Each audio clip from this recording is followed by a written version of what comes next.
Happy Monday, new week of the call up here, and we're talking buy low, sell high on some prospects. Jack and I have not convened, so we may have some of the same names. We may have some different names. We may disagree. We wanted it to be a free-flowing conversation, so that's what we're going to do here. I don't love, as we've talked about in the past, Jack, I don't love the sell high, like this guy's only going down from here. I don't love that idea, but at the same time, buy low, sell high is a very common topic. And we're not saying that the guy's doomed, just saying that from maybe a fantasy perspective or maybe a card perspective, that it might be a good time to cash in. Could still be a very good player, could still have a very nice career, might be a good time to cash in. Flip side, buy low, guys. That's always fun. It's a little different than breakout because we're midway through the season, but I thought right as we hit that midway mark, this would be a good time to do that. And I know, Jack, you're also excited to kind of have this be almost like a midway, I would say, week where we're just kind of reflecting on what's happened so far. Later this week, we're also going to do, like a mid-season all minor league team, I guess would be the best way to put it. Yeah. So at the end of the year, we did all MILB first team and second team last year. And I had a lot of fun, putting that together with you. And I know that a lot of people really enjoyed it and they liked the article form too. So on Wednesday, the plan is the all MILB first half team. So we got a guy at each position. We'll grab 4 or 5 starting pitchers, 2 or 3 relievers, and we'll put together the all first half team and an accompanying article. And then you've got the Guardians top prospects at the end of the week. But this is it's a good assessment. And tell me, because I assume we're going to wrap with buy low because you want to end with the positive and just get the negative out of the way. How did you go about picking your guys for buy low? Is it people that I looked at consensus top 100 prospects that are struggling in the first half? And I'm like, this is why I'm buying their dip. Yeah, mostly on the buy low. That was kind of where I looked at it. There's 1 or 2 guys that are not quite top 100 guys, but are had a good prospect standing, and then circumstances maybe, made it a little bit more unique. But for the most part, it was, top 100 guy that I'm just not too worried about, even though they have a slow start. And then, on the sell high thing, even too, it's more of just, I think, circumstances, maybe environment, it's stuff at that level, or, inefficiencies with a swing at their level, maybe not getting exposed to the degree. So that made it kind of fun. I tried to sprinkle in some non-top 100 guys that may have some prospect shine too. And that was the other aspect of it. I had to kind of think about, I had to use almost like anecdotal. Okay, how many names do I see? How many of these guys do I see on social media a lot? Maybe people are excited about them. Maybe they're not excited about them, and kind of bake that in, because maybe there's some players that I think are going to play better than they're currently playing, but their stock isn't necessarily low. Like a giveaway is Sebastian Walcott. I do have him as a quote unquote buy low because I think his stock is lower than it will be. But I don't think anybody is looking at him as, much diminished from the value that he had coming into the year. Maybe I would have to, take a survey on that one. So I had him as an extra one, but that's just an example there. Before I jump into it too, I just wanted to talk real quick about another live look that we got. I was able to go to Brooklyn and see George Klassen throw 5 no-hit innings with 10 punchies. It was really fun to watch. Got to see Aiden Miller swing the bat a little bit too. If you want to see some video of that too, of George Klassen's slider, it's outrageous. I was able to get right behind home with the new iPhone. When you zoom in, it goes to the next level camera. I don't know which of the 3 it is, but when you zoom in a good deal, it becomes even more just picture perfect clear, and you can really appreciate Klassen's slider. He was bullying guys with those 2 breaking balls. The slider, the curveball was really fun to watch. The fastball command continues to be a little bit of an issue, and I do still have some concern with the effort in the delivery, but it's very clear that this breaking ball, both of them, I should say those breaking balls, are big league pitches, and George Klassen's going to have a big league job waiting for him at some point. It's just whether it's as a starter or as a reliever. Right now, with the effort that I see in that delivery, I do have some concern there. But at this point, you just got to look at the stuff and say, hey, this is a big league arm and a really good one, and potentially a trade chip too. And I think that's why the Phillies have been a little bit slower with him. Historically, you'd think they'd push him to double quickly, but I think to keep that stock, intact there, have him dominate low and high A. But opponents entered that game that I saw, I think, with an 0.66 batting average and an 0.66 slug against his breaking balls, and he didn't give up a hit the entire game. So I would venture to say that got a little bit better in that ball game. He was really impressive. It's kind of playing chess, right? While everybody else is playing checkers, it's, you keep him at the lower levels because the numbers are going to look awesome, and it's way easier to convince a team, oh, this guy has an ERA in the twos here right now, than like, oh yeah, he got up to double already, but he's got, a couple of bad starts under his belt in AA. So I can appreciate the chess match that the Phillies are playing right now. Yeah, maybe, and of course, as we say that, they'll bump him to double like tomorrow. Right. But it was 8 punchies, 5 innings, no runs, only 2 walks, 8 Ks. Fastball averaged about 97 miles an hour. Wow. So it just was a really, really impressive performance overall. And it's just frankly, like, you could just tell that the hitters that he's facing just had not seen breaking balls like that. And then Ada Miller, real quick, just so impressive the way he controls his at-bats. He looks like a guy that is, been doing this for a little bit. He doesn't look like a guy that's really in his first full pro season and getting acclimated to high A. Put a really good swing on a ball too. The bat speed is so impressive. Didn't love what I saw at shortstop. It was just one game. Didn't love the footwork. Didn't think it was as natural maybe as you wanted to see. I still think that he's a pretty good candidate to move off the position. And unfortunately, the live look didn't make me feel too much better on that front. But offensively, big fan of what Miller does at the plate, and looks like a guy that's been doing this for a lot longer than he has. So hopefully I'm going to get Jonah Tong a live look there this week, and it would be fun to get that same perspective on the fastball from behind home plate like that. But I'll keep you all posted when I get back out there again. You're loving the subway, huh? What is it? The Q? Is it the Q train that takes you out there to Malamotis Park? I think I took it's the 2 to the N, and it sucks, man. It really sucks. I would go way more often if it didn't suck so bad. I'd rather hop in my car and drive 3 hours than do the 1.5 on that train. But once you get there, the solitaire is blowing. You got the roller coasters in the background. It's a really cool place to visit. So are the roller coasters active? Yeah, I was thinking about that. I'm watching these guys like try to hit a 90-mile-an-hour slider, and then you're watching like a roller coaster drop right behind. I know they've got a batter's eye, and maybe they don't see that behind home, but I don't know. It seems like a lot going on there for hitters, no doubt about it. So I actually don't know. I haven't asked, and I haven't seen it on the broadcast. Like, I don't know if the roller coaster is running in Altoona. Like, you've seen that wooden coaster in right field? I've never seen that running when I'm watching, though. I've never seen it running either. I don't know if it runs or not. But, like, I know what Quad Cities has a Ferris wheel in left that runs while, like... When O'Neal Cruz was there, that was a legit hazard if they ran that roller coaster. It would take a like Final Destination type of timing. But, I mean, he's hit a couple that were close to that roller coaster. Yeah, I'm not sure. I got to send a text and ask if the Altoona coaster is going. But good to know that the Brooklyn coaster is going. Yeah, it's rocking. It's rocking. Got you. We'll start with Sell High. And I did pitchers and hitters. I don't know how many you brought. We didn't really I don't know if we really decided on what the number was there. So I've got 4 or 5 of each. Yeah, it's about what I've got too. Do you want to just trade back and forth, or how do you want to do it? Let's trade back and forth. So we can start with Sell High and then finish with Buy Low, and we'll just trade back and forth. Like, I've got 4 Sell High. How many do you have? I've got 4 hitters, and then I've got 4 pitchers, but I'm not married to all of them. I was just going about it. I'm going to pick a couple. I might not pick them all, and then I'll mention some of the other names at the end. So we'll go what, 2 each on pitchers and hitters, and then do the same thing for Buy Low. Okay, cool. I can start us off. I actually have 4 hitters right now, but I'm not married to all of them. I don't have a single pitcher. I can find pitchers if you want, or I'll abstain because frankly, like, I haven't done the legwork necessary to tell you that like a guy should be sold high on. So I'm going to abstain so you can throw some arms out there, and I'm just going to stick with the bats. Is that okay? Sounds good to me. Okay, so I'm going to start with a guy in Milwaukee that, really was guns blazing at the beginning of the year, and it has kept it up, and he's one of the league leaders in batting average in all of minor league baseball. But Mike Boeve in Milwaukee is a guy that, like, I'm really not sold on, and I know that there was a ton of intrigue with him because he was not getting out, and through the first 3 weeks or a month, he was the best hitter by batting average, by hits, by like total bases in minor league baseball.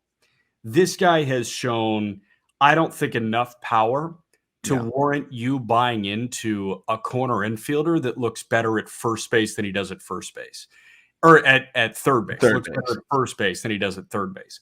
The way that I kind of think about Mike Boeve is this is what Nolan Shonowell would look like if he was actually in the minor leagues and Yeah. went through it. Like, he would be awesome. He'd be a great minor leaguer, and he looks like a legit big leaguer moving forward. But are we saying all-star about Shonowell? No, we're not saying it about him right now, even though he was fast-tracked. And I just don't see a world where, like, Boeve is considered a really, really good player at the major league level. I think he could be a fine player, but a first baseman with limited power and no speed to accompany that profile is, like, a little concerning for me. I think it's a fair one because, you know, to be fair, like, it's not saying he's gonna drop off, but it's how much better can it get than this? Is there more power? He's already 6'1", 220.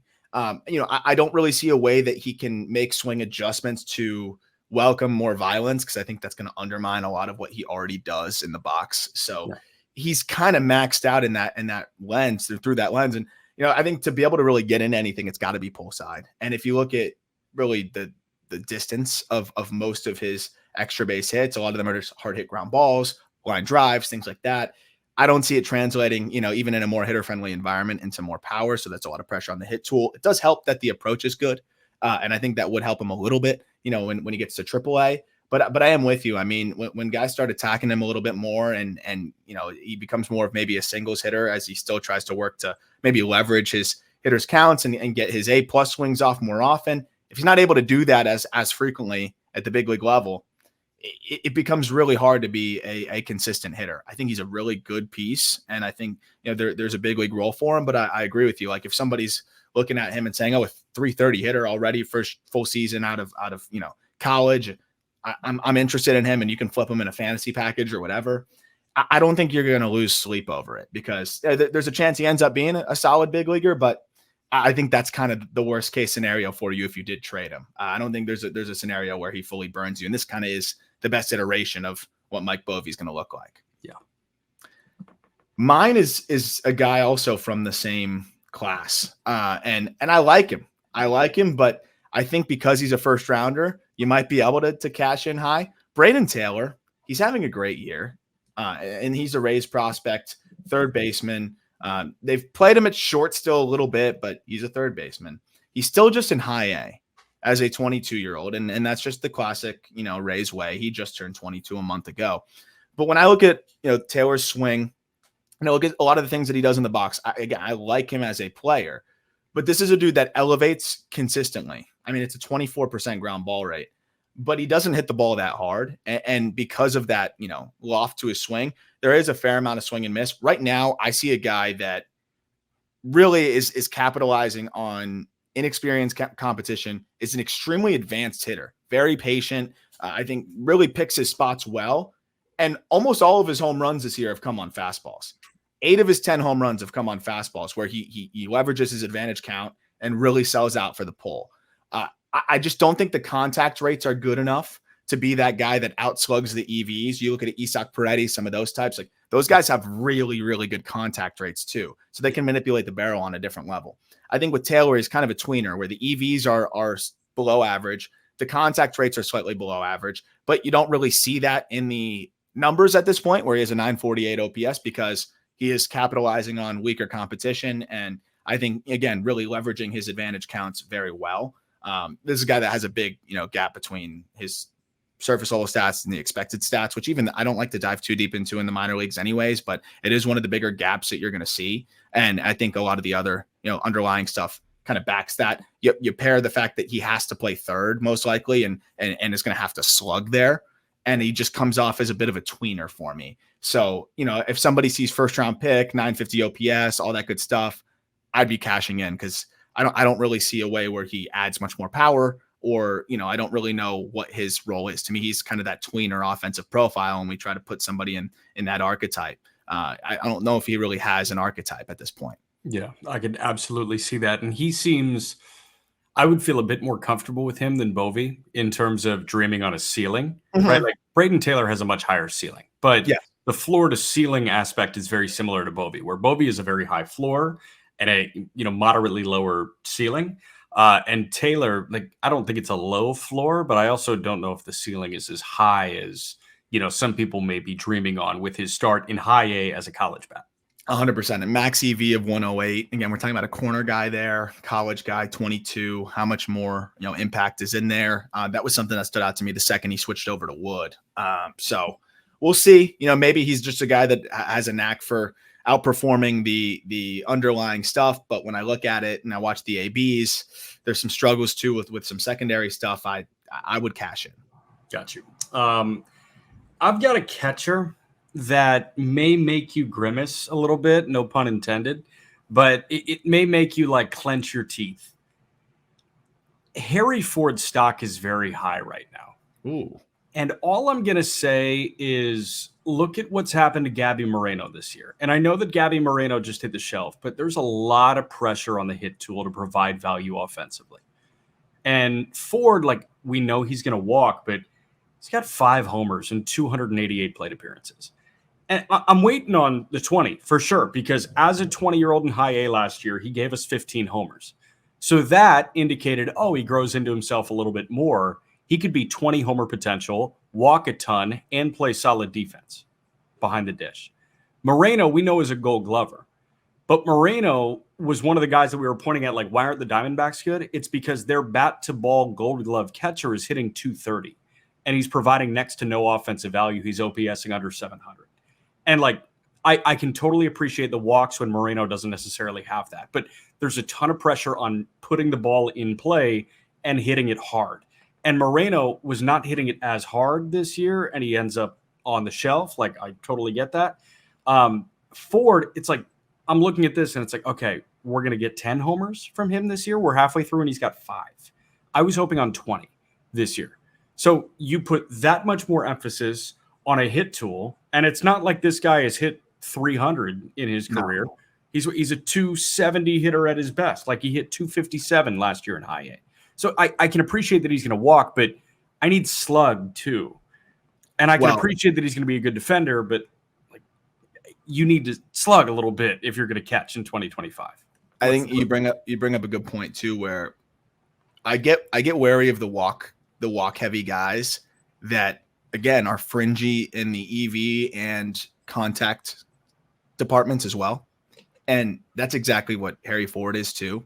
I do think he's more likely the guy that can kind of backspin and outslug the EVs. But I think it is worth noting, if Harry Ford's not slugging, and in the Texas League, you would have assumed he'd slug a little bit more. Yes. Pitchers at the highest level, and especially even at the AAA level, even in the PCL, they're just going to go right after you.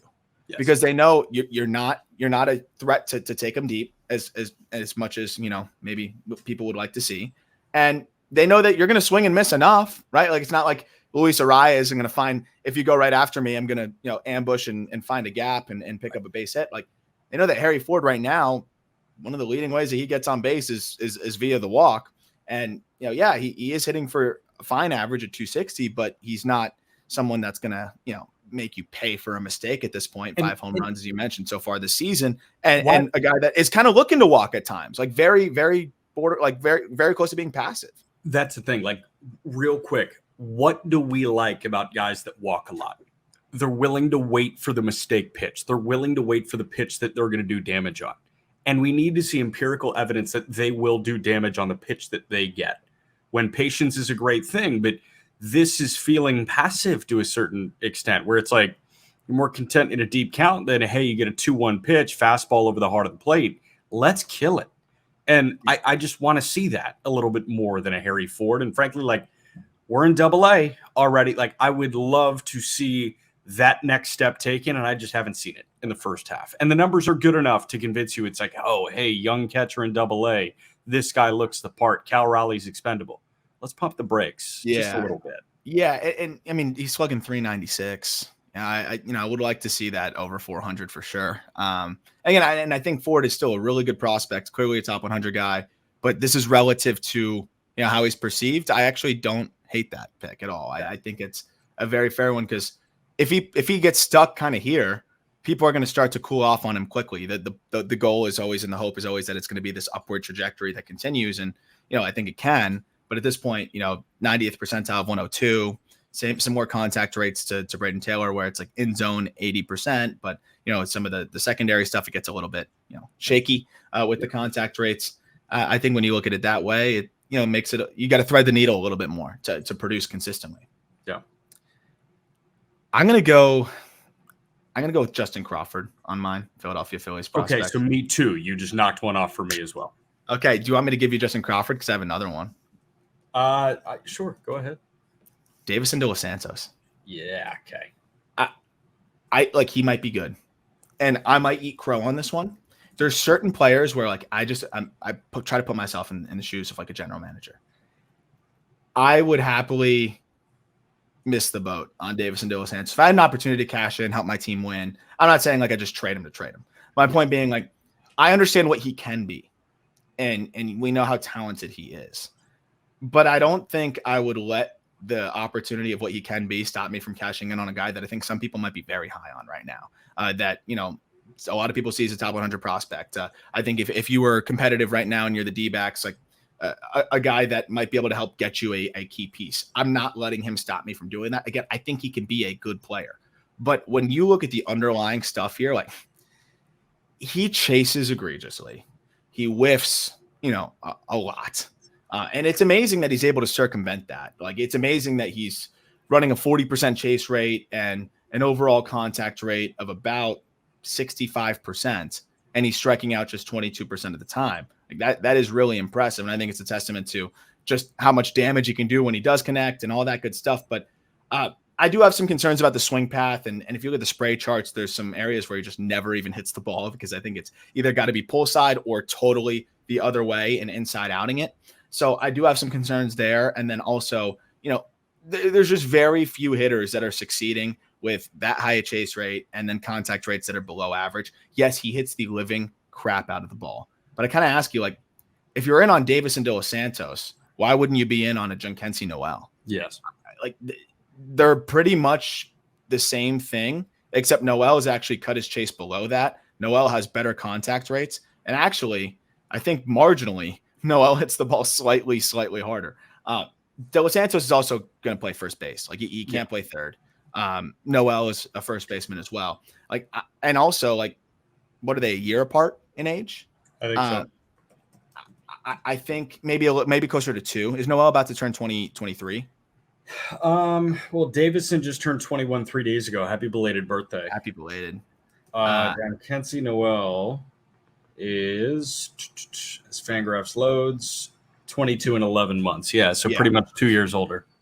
But I just think when I'm looking at it here, and also there's a guy that's ground ball rate's a little bit higher than you'd probably want it to be. I mean, I think big league pitchers will see Deyvison De Los Santos, get the scouting report, and if you execute it, you're sitting him down on 4 pitches. I hope he proves me wrong.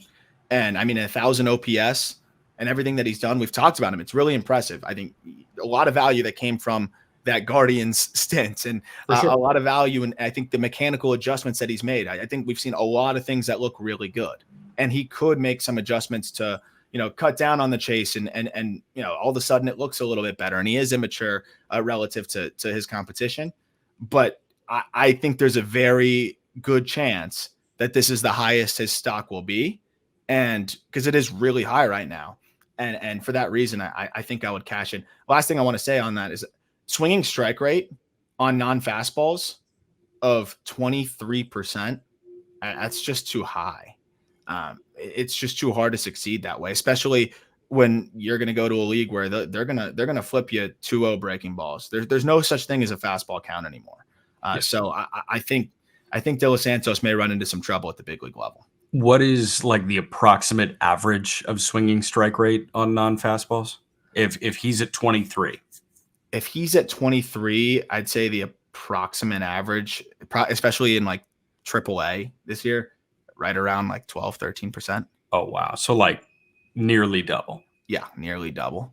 Okay. And maybe that's a little conservative, even if it's 15%, right? Like that's still too high. And again, a guy that's really capitalizing on punishing fastballs against fastballs this year, slashing 412, 460, 735, wow. Which is amazing.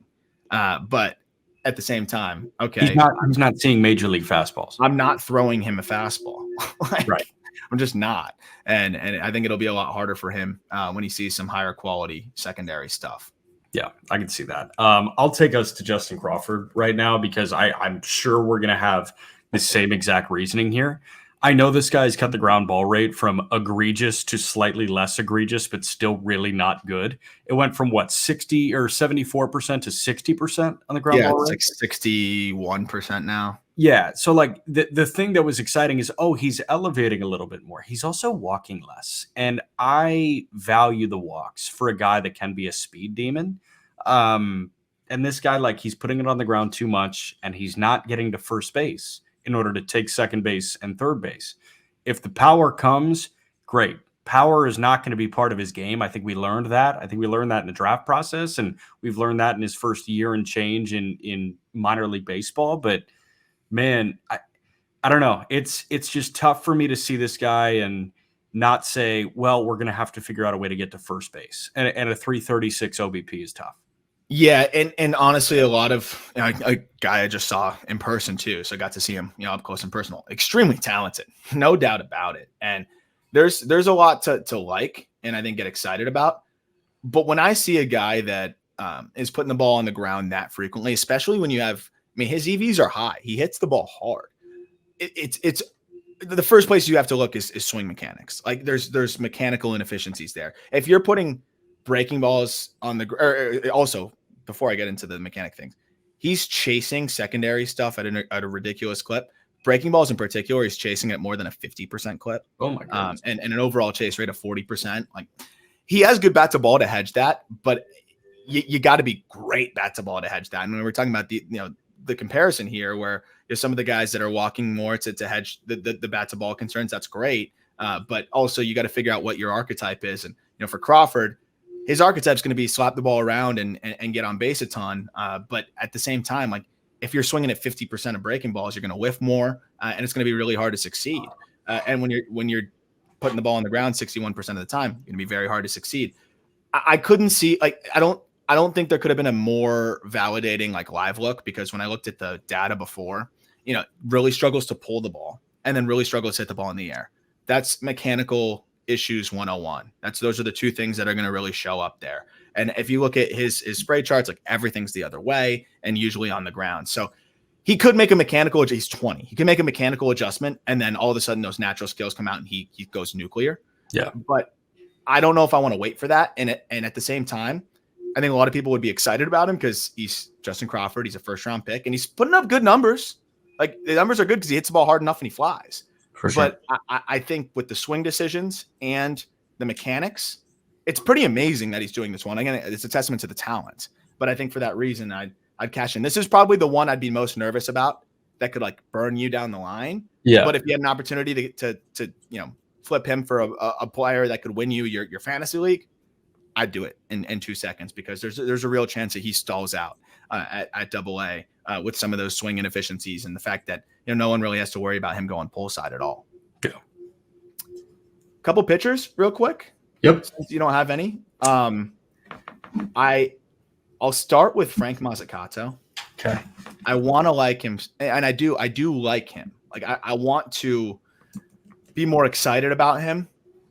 What I loved about Mozzicato, Royals prospect, in his first, professional stint was he was low 90s with great fastball characteristics.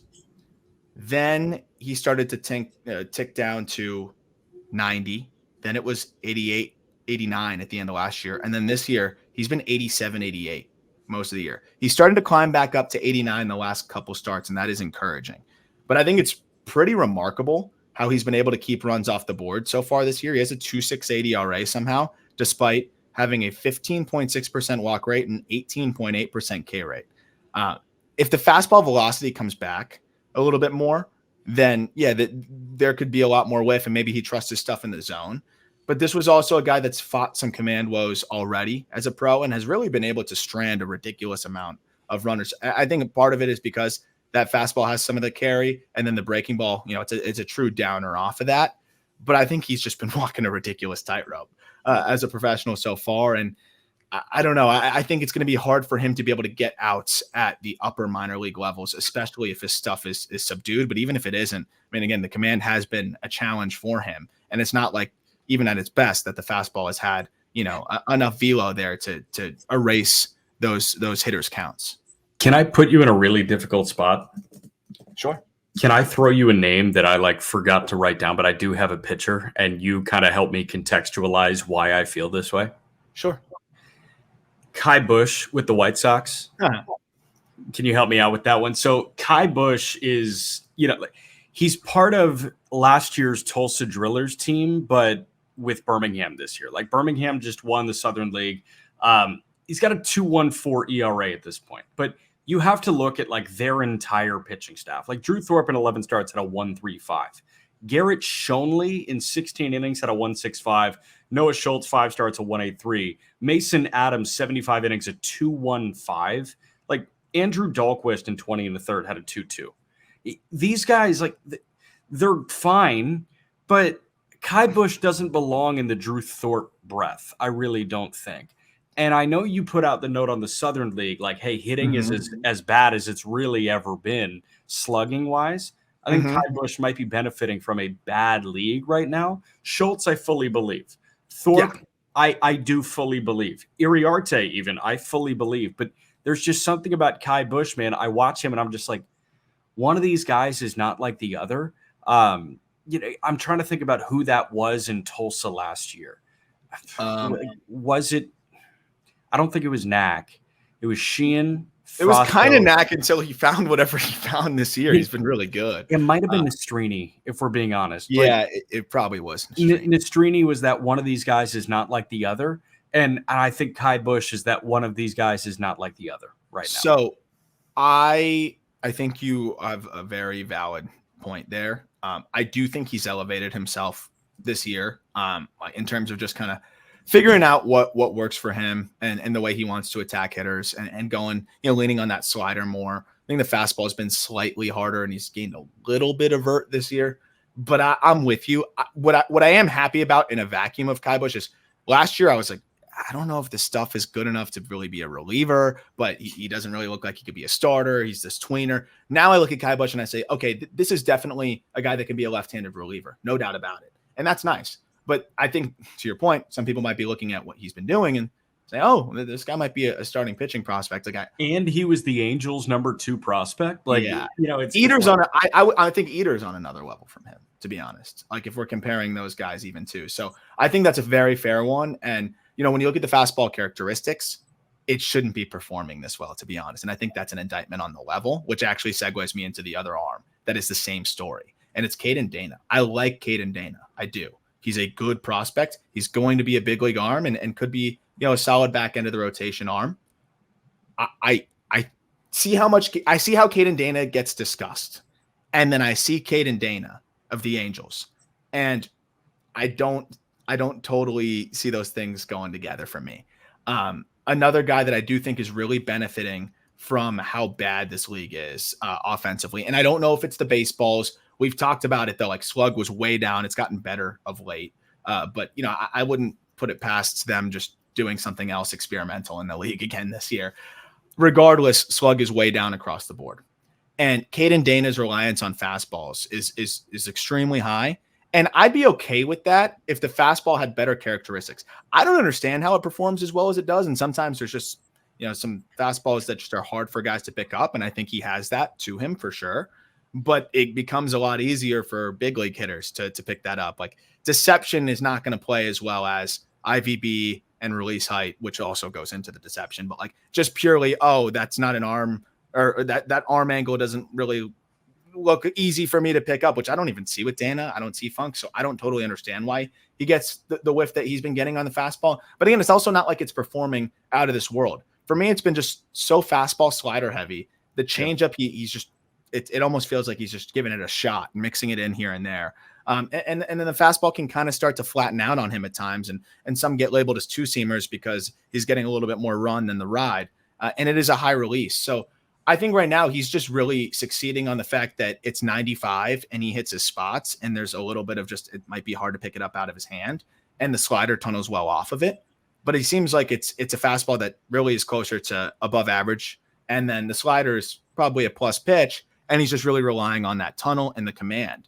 But I just don't know if I don't think he's a top 100 caliber arm, and I think he's viewed by many as that. So I think I would cash in. It is worth noting, though, that he is 20, and Yeah. the rest of the stuff can develop for him. So this is one that is a little bit more of a reach compared to the others. But I would say, like, because he's 20 and because of what he's doing, I think you could end up, getting a nice piece for him if you decide to move him. And I still think very, very good arm long term. And they're using him heavily. 3 straight outings, Jack, where he's thrown 100 pitches, by the way. And then the one before that was 98. So he's handling the workload well. He's holding his velo. Like that's all good stuff. I think he's a 4, but I think there might be people out there who think he's a 2. And if they're out there, go trade with them in fantasy. I want to ask you which of these 3 things is most likely to fill Patrick Sandoval's spot in the rotation.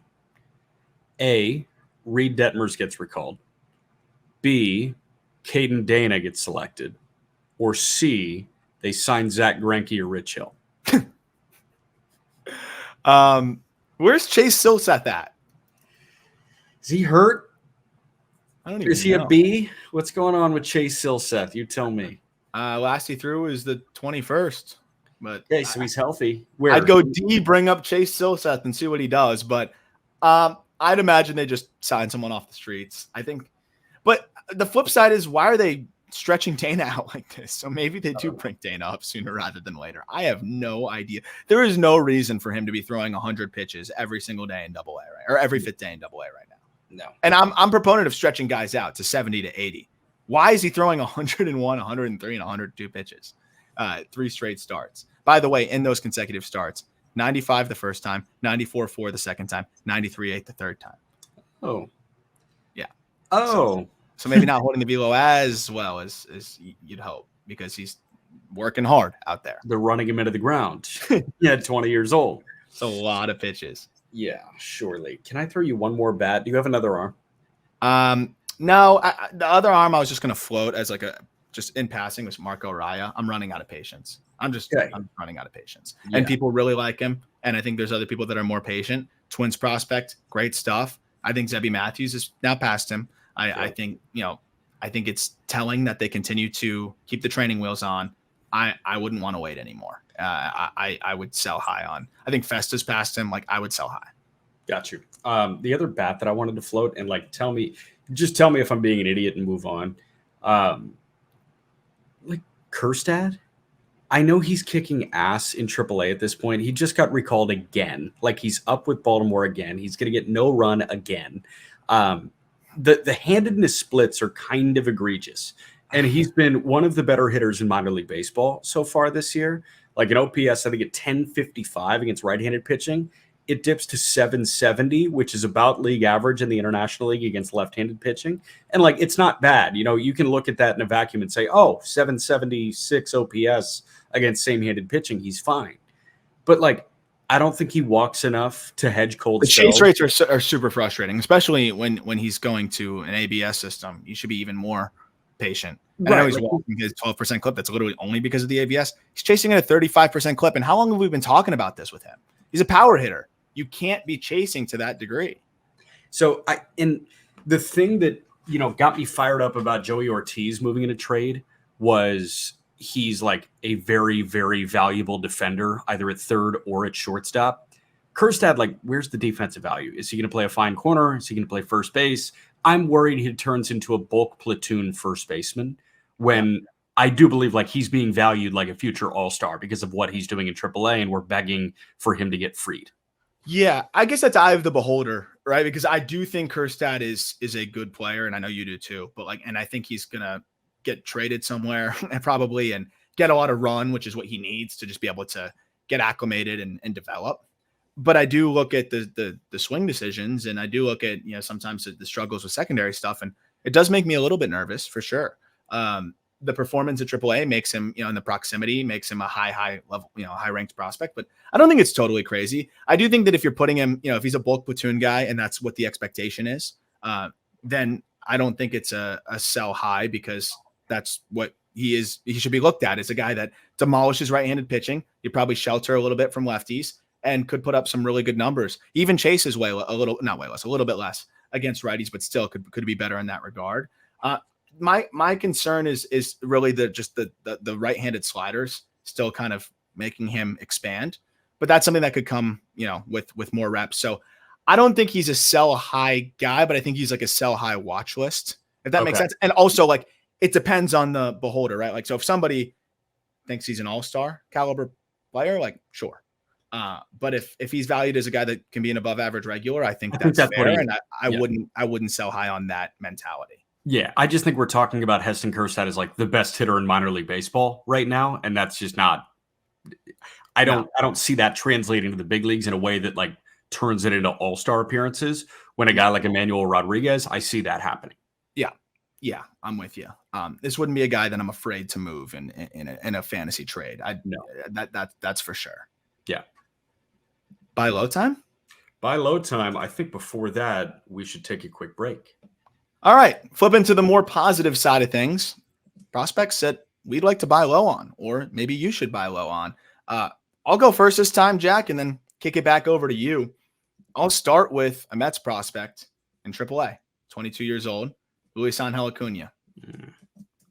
I think he's a little bit of a prospect fatigue candidate. I think it's generally what happens when a guy gets traded. You don't have as much of the fanfare of I've watched this guy come up. I'm going to be more patient with him, blah, blah, blah. It's, hey, we got him in a big trade. I need him to perform now.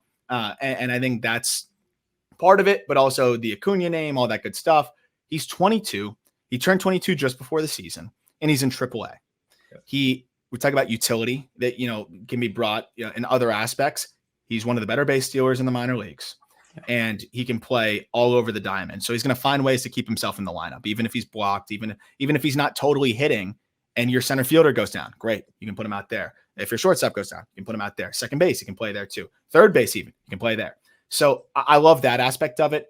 It doesn't even have to do with the fact that he is really heating up of late, and he has been swinging it much better over his last 20 games, 298, 359, 393 slash line.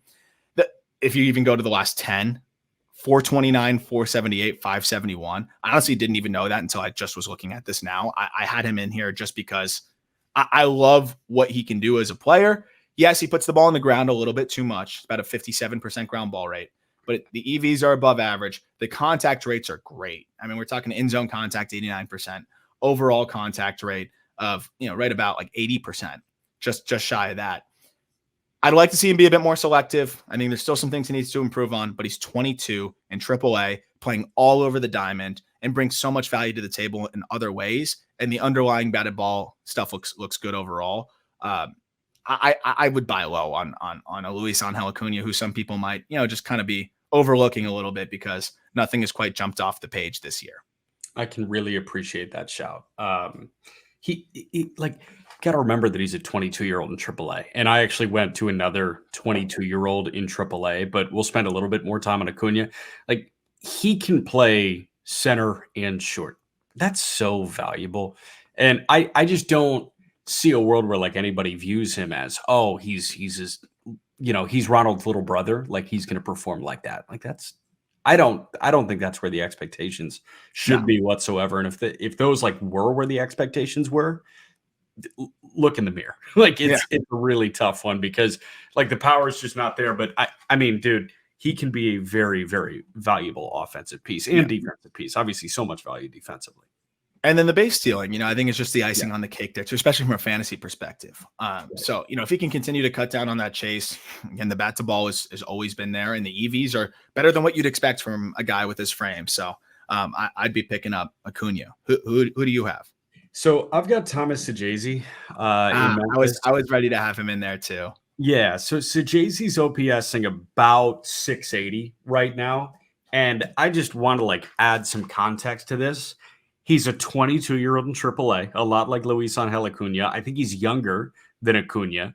This guy's coming off of 26 homers and over 100 driven in last year between Double and AAA. And he's playing majority shortstop for the first time in his professional career. Yeah. For some reason, they wanted to groom him into the backup plan to Mason Wynn. You have an all-star caliber shortstop in his, is Wynn a rookie? I think he's got rookie status right now. Yeah, he's still a rookie. Like, that's a guy that you could think about dark horse rookie of the year type thing with how well the Cardinals are playing. I know obviously Skeens has taken over. But as you've seen, hitters always get the edge. I think Michael Harris versus Strider is always the clear precedent there where Yeah, but there's something about star power. Like, and Skeens has more star power than Strider has. No doubt, no doubt. And also So, MLB just would want Skeens to get that. yeah, absolutely. Like the narrative fits Skeens winning. Same way the NHL wants my Panthers to lose tonight to Connor McDavid to make history. So kind of crazy that like I'm ready to turn on this Stanley Cup Finals game. I'm not. I'm ready to turn it off. But wow, we'll talk about that after it happens. It's going to be historically miserable. But okay. So the point of Saggese, actually, I love that you lay this all out because I call back to the interview we just did with Owen Casey. And by the way, check that out. He was awesome. Cubs top prospect for us, number 20 overall prospect. Another young guy in AAA. Casey talked about this actually being the biggest jump for him. And usually you hear high A to double is the biggest jump. And Casey went high A to double with tax balls in the whole 9 yards and said that the jump from double to triple has been the biggest one for him. So Jay-Z's a guy that has totally relied on natural hitting ability, has always been expansive, but just bat to ball skills are great. I backspin everything. I spray it all over the yard, and baseball comes easy to me. Like that's the way that Saggese plays the game. That was going to be a big jump for him in AAA. And even though he performed at the end of last year, I think, pitchers started to realize, hey, he's aggressive. We can get him to kind of get himself out. And I don't think he's ever really had to game plan to this degree at the plate.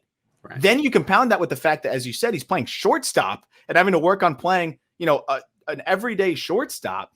And there's a lot to be just consumed. Like there's a lot on Thomas Saggese's plate. And I still very much believe in the offensive ability and everything that he's got going there. But right now it does look like to me, he hasn't quite adjusted to the fact that AAA pitchers have figured out that he can kind of get himself out.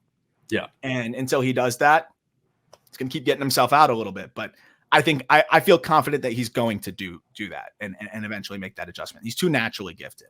I agree. And I'm not worried about him. I don't think the answer is shortstop for him because, again, I think they have a franchise cornerstone at shortstop. And like Arenado's getting older, and we've seen that over the last year and a half.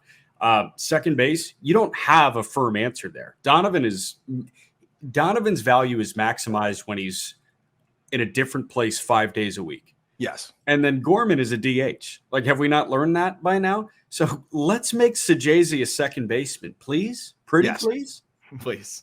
I'm with you. And then take some pressure off the bat as well, which sounds backwards, but like his offensive profile makes a lot more sense at second base, especially when he's not going to be an above average defender at short. Much, much more sense.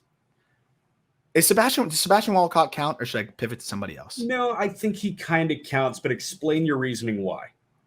I think he can be a star. So, like, if anybody's looking at the season and saying, oh, 716 OPS from Walcott in high A, I like if that has soured you on him at all, he's 18. He will be 18 until spring training of next year. This guy also hit a ball 116 the other day. I know the home runs haven't been there the way that you'd like to see. Only 5 so far this year. But mind you, he is 18 in high A. Very aggressive assignment. The fact that he's holding his own and the fact that the strikeout rate's below 30%, it's pretty impressive to me. He's gotten better as the season has progressed. He's been very patient, which I actually like. The swing decisions have been good. And over his last 30 games, man, 290, 381, 486 slash line. It's an 867 OPS. When I look at the swing, the bat speed, the frame, the adjustability, I see a potential star. And if, there's volatility here, don't get me wrong, and there's a chance he might not hit enough. But if you are, looking at him and saying, ooh, maybe he's not quite living up to the hype yet, if he was in low A right now, he'd be killing, I think. Yeah. And a lot of guys his age are at the complex. If he's at the complex right now, he's actually, I think, putting up a 1,500 OPS. Like, he is so far ahead of a lot of hitters, not only his age, of his archetype. His archetype and his age, you don't find guys like this very often that could survive in high A. That Can I ask you, big swingers like that? Can I ask you what you mean by killing in low A, like what that OPS could look like? And the guy that I'm going to bring up has, more value on the base paths, and he was a shortstop. I mean, I would expect him to be well into the 900 OPS range if he was in low A right now. I really do. Just looking at that one number, in 2011, Jurickson Profar was low A with an 883 OPS. Yeah. And that made him a top 10 prospect in baseball. Yeah. Yeah. There you go. I mean, again, I think it's really important to look at not just the age, the archetype with the age. Because like a Profar, it was like, oh yeah, but he's well-rounded and high floor guy, blah, blah, blah. But sometimes it's important to note like, hey, this high risk, high reward guy is holding his own as an 18-year-old in high A. That's very rare for that type of archetype. So I'm all in on him, but I'll double up here. Graham Pauley, because I know who you're going to say next. At least I think. Graham Pauley, talk about circumstantial, like the context making it much more clear as to like why he's not performing. The Padres prospect probably going to get traded. I wouldn't be shocked. He just seems like perfect trade bait for them. Close proximity for a lot of teams that are rebuilding. The guy that you could probably bring up and let him just sink or swim. Graham Pauley played 20 games above high A last year. 20 games in double A. That's it. And then he just made the leap to triple A. I understand it's the PCL. He ain't the leap to the bigs, to be honest. And then, of course, pressing there, got overmatched, still hit 2 home runs and put some good swings on balls, but very much was overmatched. Obviously, he's played 20 games above high A, and plus the Arizona Fall League. But I've seen this guy hit up close and personal. The swing is so freaking good. What he did last year was ridiculous. 308, 393, 539 slash line in 127 games between low A, high A, double A. He played 62 of his 127 games last year at low A, and he started this year in the big leagues. And now he's in triple A. Triple A would have been an aggressive assignment. So for me, it's like, I'm okay with him going through growing pains in triple A. Yeah. Any other organization, he's starting this year, not in the bigs, not even in triple, in double A. So that's where I have like the context of he is really just, I think, being challenged as much as any player in professional baseball, to be honest. And I think for that reason, he's getting an unfair shake, I think, because he's definitely a lot better than what we're seeing from a statistical output so far this year. Funny name when it comes to recall, but they're handling him in a very, very similar way to Tucupita Marcano. Yeah. Like, again, I don't want to attach Tucupita Marcano's name to anybody in Major League or minor league baseball right now, but Marcano played an entire year in low A and then COVID year, and then he's just up. Like, it happened out of nowhere. Pauley, it's like, wow, you skipped probably 3 checkpoints and you're on a flight to Korea right now. That's kind of crazy.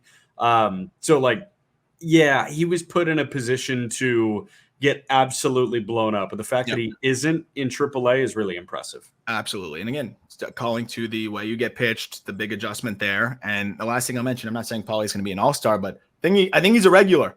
And maybe some people might be souring on even that because you look at the age and the level, right? Because he was a college guy, slept on, late developer. You look at the age and the level and you're like, oh, it's almost 24 in AAA and he's not performing. Maybe he just feasted on lower level competition. No, he's not had that much experience. He's at least an average big league regular, and I think he could be an above average one. Yeah. Where do you think I'm going? I thought you would go Arjun Namala. No, I was actually concerned about him getting obliterated in low A. Like, he got put on the dev list. Yeah. Like, it's hard to get put on the dev list in low A when you're a first round pick. Yeah, that is fair. He has been swinging it well at the complex. Still whiffing a little bit more than you like to see, but 1255 OPS in 6 games at the complex since coming off the dev list. Okay. I'm actually going to stay with the Padres, and I'm going to do a 2-for-1 special. Snelling and Lesko. I was looking at Lesko. Buy low on both of them. Snelling, I think, is too good with too good of a mix to be sitting at a 5.92 through 12 starts. And I don't know. Last time out? No. What did he do last time out? 5 homers at Amarillo. No way. Yeah. Well, I'm out now. I'm kidding. No. I'm not going to rescind that. No, I mean, Amarillo sucks, man. It's like Texas League sucks so bad. I'm not saying that, like, oh, you need to protect him and put him in pitcher-friendly environments. But, he's going to try and make his way through the Texas League and through the Pacific Coast League, and that's going to suck. But I think this guy has a legitimate 4-pitch mix. And if he can pound the strike zone, like, I think the worst numbers that you're going to see from him are in starts in places like Amarillo or in Reno or in Albuquerque. And that's like not great for a guy that doesn't miss as many bats as a lot of the other top pitching prospects in minor league baseball. but I think he's just running into a place where like shit sucks to pitch in. Yeah. And, I have to take the 5.92 with a grain of salt. And he's a strike thrower. And I think those guys get killed even more sometimes with that. And I mean, you're looking at a changeup strike rate of 66%. The breaking ball is 67%. I think the fastball command has been a little bit elusive for him, which is surprising. I'm not too worried about that in the grand scheme. So velo slightly down, coming off of a year where he threw a ton of pitches, his first year as a pro. So I wouldn't even be worried, even if the rest of the year kind of went shaky, especially after talking to Robbie Snelling. He has an off season to work on some things. I'd feel really good about how he's going to get himself coming back next year as well. But I think it even gets better before that. So Lesko, I think it's actually a very simple thing to lay out. Through 12 starts, this guy's a 6.12 ERA. Do you know what opponents are hitting against him? They got to be in the low two. In the last 6 starts? No. 12 starts on the year. He's got a 6.12. Well, like low 200s? Yeah, 215. Last year, $190 when he came off the shelf. He's walking 17% of batters. Yeah. As soon as he figures out like not to beat himself on the heels of Tommy John surgery, like show me a hitter that can touch him. It's 20 inches of vert at 94. His velo is starting to really tick back up again too. So I think he's going to start to trust that fastball. And I don't think it's a coincidence. The last two starts, he has pitched 12 innings. Yes, he walked 5. It's still better. And he struck out 11. And in those last 2 starts, the fastball's average 95, whereas before it was more like 92, 93, sometimes sniffing 4. I think it's just sometimes confidence in that fastball. And then I agree. It's just finding it off of the TJ. It's one of the best changeups in the minor leagues. Yeah. And, we know he can spin it a little bit too. So I'm with you. And this is one that's, it could burn you if you're buying low, but the reward on the other side here is potentially very, very special when you have a fastball of that quality, a changeup of that quality, those pitches alone. And then, he has flashed the breaking ball. We know that he added the curveball. It hasn't been there for him as much as he had hoped going into the year, but it's still another wrinkle that, he can add, continue to develop. I feel the least confident with him in terms of just because of the risk, but I also would be the most excited about him if I'm picking him up on my team. Let me just tell you too, from like a transactional on the major league front perspective, not just like a fantasy perspective, but I don't think that either of them have diminished trade value. And if they do, Preller's a madman in a bad way. Like if I'm Chris Getz, I'm saying, hey, let's take those 2 pitchers off your hands, man. They sucked this year, don't they? Like give me Lesko and Snelling, both 6 ERA guys. They're going to be a whole bunch of nothing. If I can get Lesko and Snelling with like a Pauley for Crochet, because Crochet's price went up with the Luzardo injury. We talked about that on the Just Baseball show. I'm starting and making Preller hang up on me with Snelling, Lesko, Pauley. That would be low, baby. That would be a haul and a half. And do you think Preller thinks about that, or do you think he says lose this number? No, I mean he thinks about anything, but I think he thinks about that because of the trend on those guys and probably feeling like he can reload easily.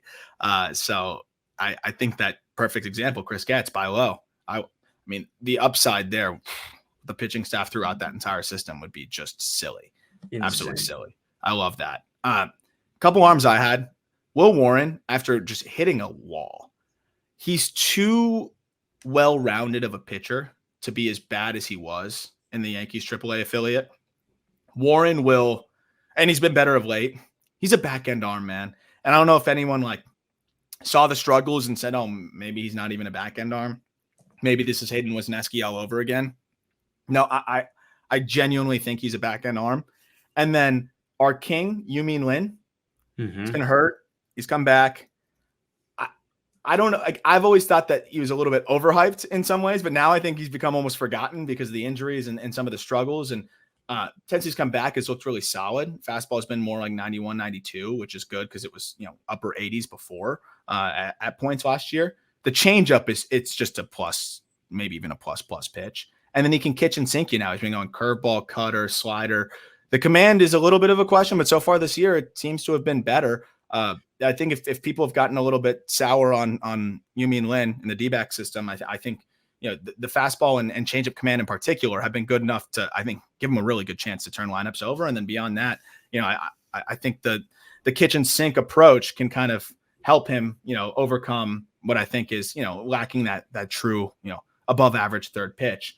So I do have some intrigue there. And then last but not least is pitching wise. I don't even know if it's buying that low, because the second any prospect gets traded to the Dodgers, I think people start to get hyped on them. But Jackson Ferris, it's starting to really come together, I think, for him. And the ERA is still higher. The walk rate's still slightly high, but I really like what I'm seeing from Ferris overall. The fastball command has been there. There's a lot more confidence in that slider, and he's getting a lot more chase with that pitch. Still trying to find the third offering, but at 20 years old, a 6'4" lefty, I think he's become a little bit forgotten still. So Ferris is a guy that I would be intrigued in buying low on as well, if it is a buy low opportunity. I'm out on Min Lin, man. It's all about Spencer Geesting now. I've moved all of my chips from Min Lin, and I had a ton of chips in Min Lin. I've moved them all out of Min Lin and all towards Spencer Geesting. They're both what, 89? Geesing, yeah, he actually ticked up to 90.8 last time out. Damn. All right, I'm gonna split half and half. So half my chips are in Min Lin, half my chips are in Spencer Geesting. Very exciting times. Get out, guys. In the can I throw you one more name before we go? Yes. Okay. I'm going to try and spin this in a way that could make sense. Ricky Tiedemann. Huh. And the reason I'm saying this is because we know how nasty he is. And we talked about how good the data looked in his low A rehab start, right? It was 3 perfect or 2 perfect? 2 perfect, but 28 pitches, 20 strikes, fastball average 97. So 99. I think that, I've been not guilty, because I think it's entirely valid. And this is my reasoning on him. Like, we're done with this cut it loose thing. Like, we're done with this. Oh, he's a frontline starting pitcher. He's going to be up this year. Let's do this. Frankly, like, before this, he was too talented to alter the course of Ricky Tiedemann. Yeah. And now I think we've hit a decision time with Ricky Tiedemann, where it's like, okay, how are we going to baby this guy to get the most out of him? How are we going to manage 2024 and put him in the best position to succeed in 2025? And he has as hands-on of a progression now as he's ever had in professional baseball. Yeah. So I think, like, we are at decision time, and I think decision time is a good thing, because if not, he was just going to keep running out there and probably keep tweaking shit. And now, like, we're going to find a way to make him effective, and we're going to find a way to make him an awesome big leaguer, because the talent is too there to fail, I think. I think it's a good one, because I felt like the Arizona Fall League was the last ditch effort to try to stretch him back out again. And it was the first time in I think almost 2 years that we had seen him throw consecutive outings of 75 plus pitches. I think first time since 2022 when he did it in the Fall League. So a year and change. I think now they're realizing, like, okay, that ship probably sailed. It's either, high leverage, or we're just going to take a different approach to how we're handling him. And it's kind of do or die here. Like, he can't really have another injury at this point, where at that point it becomes pretty concerning as to whether it's ever going to work out. So I do agree. I think they're going to be as careful as ever, but does that mean that his role changes? How is he valued by, whoever you might be trying to acquire him from, or whatever it may be? But assuming that it's kind of the way that we all see it, and it's like, I don't even know if he's ever going to stay healthy. Like, what do you want for him? Could be an opportunity to grab a guy that does have the fallback of being an electric high leverage reliever or closer. The Mason Miller archetype is there. I'm not saying he's going to throw 103, but he's got characteristics and stuff too that could make him one of the better, lights out guys in the game. And it's not like the Blue Jays are littered with high leverage arms. It's not like they're littered with a pipeline of relievers. This isn't Nate Pearson either. This is better stuff to me. And I think a little bit less of the inconsistency from when he's actually on the mound. Yeah. That does it for this episode. On Wednesday, we'll talk about that all MILB first half team. And then on Friday, we've got Guardians Top Prospects, a very fun and unique system there. So keep an eye out for that. Thank you as always for listening. If you want to buy some call-up merch, we got some new stuff in the episode description. Also, the Just Baseball row pads back in stock. I know people are excited about that. So go check those out. As always, in the episode description, if you could leave a rating, subscribe to the YouTube, help us grow the show, that would be awesome. Keep an eye out for that James Wood video breakdown that comes out probably as you're listening to this or tomorrow. Cool. So very pumped about what we put together there. Look forward to talking prospects with you on Wednesday.